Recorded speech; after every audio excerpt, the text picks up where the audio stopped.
کیا آپ کو پتا ہے یکم رجب والے دن جناب نوح علیہ الصلوۃ والسلام کشتی پر سوار ہوئے تھے، اور جیسے ہی وہ کشتی پر سوار ہوئے، اس کے علاوہ جناب نوح علیہ الصلوۃ والسلام نے جو اس کشتی میں سوار تھے ان کو ایک حکم دیا، اور وہ یہ تھا کہ وہ سارے کے سارے روزہ رکھیں۔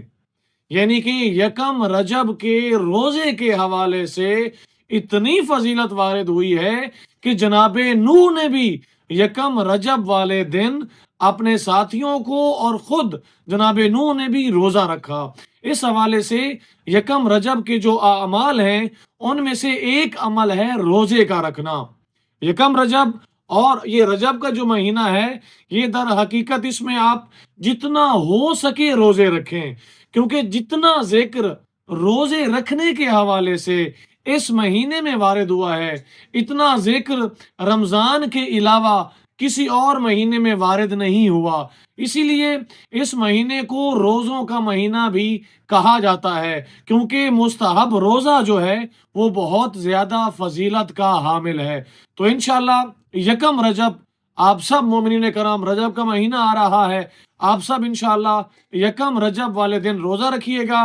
روزہ رکھ کے اللہ کی بارگاہ میں خشوع و خضوع کے ساتھ اللہ کی عبادات میں مصروف ہوئیے گا، دعا اور مناجات میں مصروف ہوئیے گا، اور انشاءاللہ یہ آپ کا روزہ نہ صرف آپ کو دنیا میں بلکہ بروز محشر بھی فائدہ دے گا انشاءاللہ۔ یکم رجب کے حوالے سے اور بھی اعمال ہیں جو کہ انشاءاللہ نیکسٹ ویڈیو میں آپ کو دیکھنے کو ملیں گے کہ اور کون کون سے اعمال ہیں جو کہ یکم رجب کے دن کے حوالے سے یہ اعمال ہیں۔ آپ سب سے ریکویسٹ ہوگی کہ جو بھی چینل پر نئے ہیں سبسکرائب کریں گے۔